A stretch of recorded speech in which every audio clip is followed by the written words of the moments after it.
अस्सलामुअलैकुम friend, this Ejaz from the medicine सरकार। दर्द ये वो एहसास है जो कि इंसान ने किसी न किसी टाइम पर किसी न किसी हालत में ज़रूर एक्सपीरियंस किया होगा। दर्द बहुत सी जगहों पे होता है, हमारे सर में हो सकता है, हमारे जिस्म की किसी भी मसल में हो सकता है, जोड़ में हो सकता है, हड्डी में हो सकता है और न जाने कहाँ कहाँ पे दर्द हो सकता है।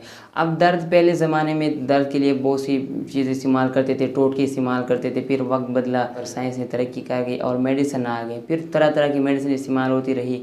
उनमें से कुछ अच्छी मेडिसिन होती, कुछ कम क्वालिटी की होती। अब फ़र्क ये होता कि अच्छी वाली महंगी होती तो वो सस्ती होती।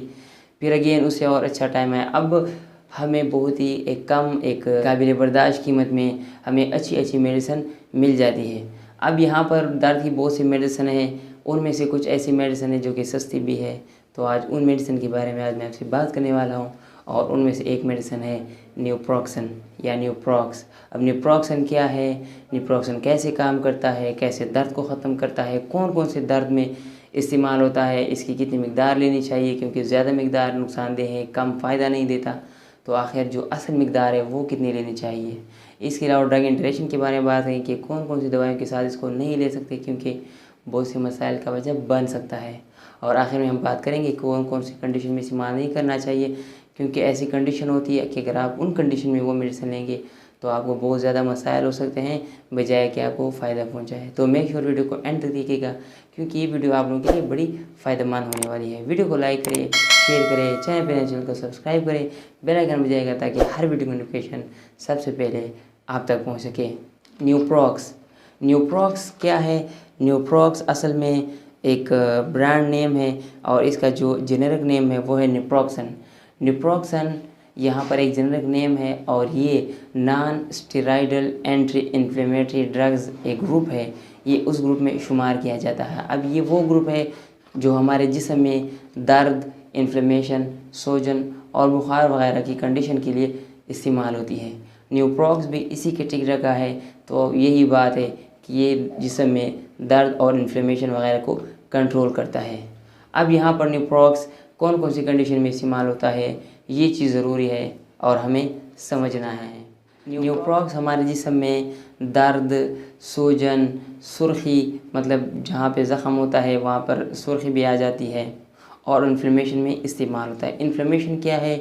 इन्फ्लेमेशन वो कंडीशन है जब स्किन पे सुर्खी एक जगह पे एक पॉइंट पर दर्द हो, वहाँ पे स्वेलिंग हो, पस फॉर्मेशन हो और रेडनेस हो। इन तमाम कंडीशन को इन्फ्लेमेशन कहते हैं। तो ये सिंपल अल्फाज में इन्फ्लेमेशन में इस्तेमाल होती है। अब ये दर्द हमारे जिस्म में बहुत से हिस्सों में आ सकता है। ये दर्द, ये रेडनेस, ये इन्फ्लेमेशन हमारे मसल्स में आ सकता है, तो मसल्स में ये इस्तेमाल होता है। इसके अलावा जॉइंट में अगर इस तरह की कंडीशन पैदा हो जाए यानी दर्द हो, सुर्खी वगैरह, पस फार्मेशन, ये तमाम कंडीशन तो जॉइंट में इस्तेमाल होता है। हड्डियों का दर्द वगैरह हो उन कंडीशन में इस्तेमाल होता है। और इसके अलावा टेंडन्स, अब टेंडन्स क्या है? टेंडन्स नस को कहते हैं या रग को कह सकते हैं। हमारे जिस्म में जो मसल्स के साथ जुड़े हुए होते हैं और हड्डियों के साथ भी, तो उसको मजबूती फराहम करते हैं। तो उनकी जो पेन होती है, दर्द होती है, मुख्तलिफ़ कंडीशन होती है, उसमें भी न्यूप्रोक्सन का किरदार बहुत ही अहम है। जैसा कि स्ट्रेन, स्ट्रेन क्या है? स्ट्रेन एक दबाव है, किसी भी चीज़ पर दबाव पड़ जाए, अब सब मसल्स पे कुछ दबाव पड़ जाए उसकी वजह से बहुत दर्द होता है, तो उस कंडीशन में इस्तेमाल कर सकते हैं। इसके अलावा गाउट में इस्तेमाल होता है। अब गाउट क्या है? गाउट ये आर्थराइटिस का एक फॉर्म है। अब आर्थराइटिस क्या है?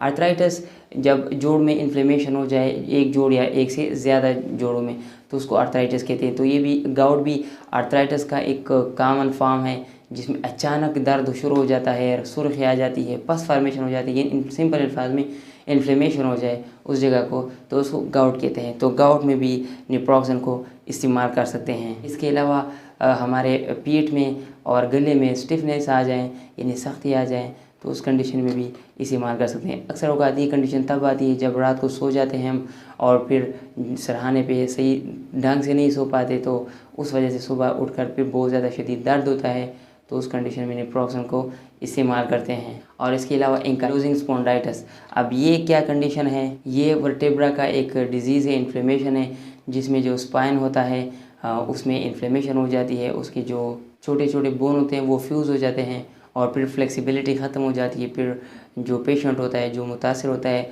वो एक साइड पे चला जाता है, वो थोड़ा सा टेढ़ा हो जाता है इस कंडीशन का वो लगता है, तो उस कंडीशन को एंकाइलोजिंग स्पॉन्डाइटिस कहते हैं। तो उस कंडीशन में नेप्रोक्सन को इस्तेमाल करते हैं और एक अच्छा रिज़ल्ट प्रोवाइड करता है। वो बच्चे जो 5 साल से बड़े हैं उनमें अगर आर्थराइटिस की प्रॉब्लम है तो आर्थराइटिस में इस्तेमाल करते हैं। अब आर्थराइटिस क्या है मैं बता चुका हूँ। इसके अलावा पीरियड्स प्रॉब्लम भी इस्तेमाल किया जाता है। जिन औरतों को माहवारी आती है और उस वक्त भी नेप्रोक्सन को इस्तेमाल करते हैं, जो दर्द वगैरह होता है वो उससे ठीक हो जाता है। अब बात करते हैं हम डोज़ के बारे में। नेप्रोक्सन की डोज़ कितनी है, कितनी मिकदार में लेनी चाहिए, कितने टाइम हम इसको ले सकते हैं। अगर बच्चों में बात की जाए तो बच्चों में 10 मिलीग्राम पर केजी पर डे के हिसाब से, यानी 10 मिलीग्राम 1 किलोग्राम के हिसाब से पूरे दिन में देना चाहिए। अगर एक बच्चे की उम्र 10 साल है तो उसको 100 मिलीग्राम देना चाहिए, लेकिन उस 100 मिलीग्राम को आपने 2 टाइम में डिवाइड करना है, यानी 50 मिलीग्राम सुबह और 50 मिलीग्राम शाम को। ऑलमोस्ट 8 घंटे का फासला उसमें होना चाहिए,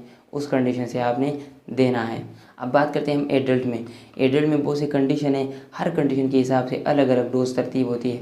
तो अब हम तरतीब से उस डोज को डिस्कस करते हैं। सबसे पहले हम बात करते हैं मसल्स, जॉइंट एंड टेंडन्स के डोज के बारे में, और इसके अलावा पीरियड्स प्रॉब्लम में भी अगर ये कंडीशन हो जाए तो इस कंडीशन में जो स्टार्टिंग डोज है वो 500 मिलीग्राम है।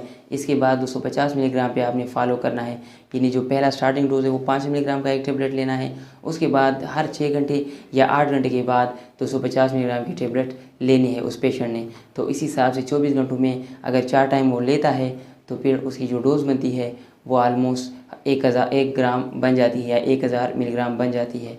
पहला जो स्टार्टिंग डोज है वो 500 मिलीग्राम, सिर्फ 500 मिलीग्राम, और उसके बाद 250 मिलीग्राम फॉलो करना चाहिए 8 से 6 घंटे के वफ़े के बाद। दूसरे नंबर पर है आर्थराइटिस एंड एंकाइलोजिंग स्पॉन्डाइटिस। अगर ये कंडीशन हो किसी पेशेंट में, एडल्ट पेशेंट में, तो जो डोज़ है वो 500 मिलीग्राम से लेकर 1000 मिलीग्राम तक देना चाहिए। मतलब 500 मिनिमम है और 1000 मैक्सिमम है।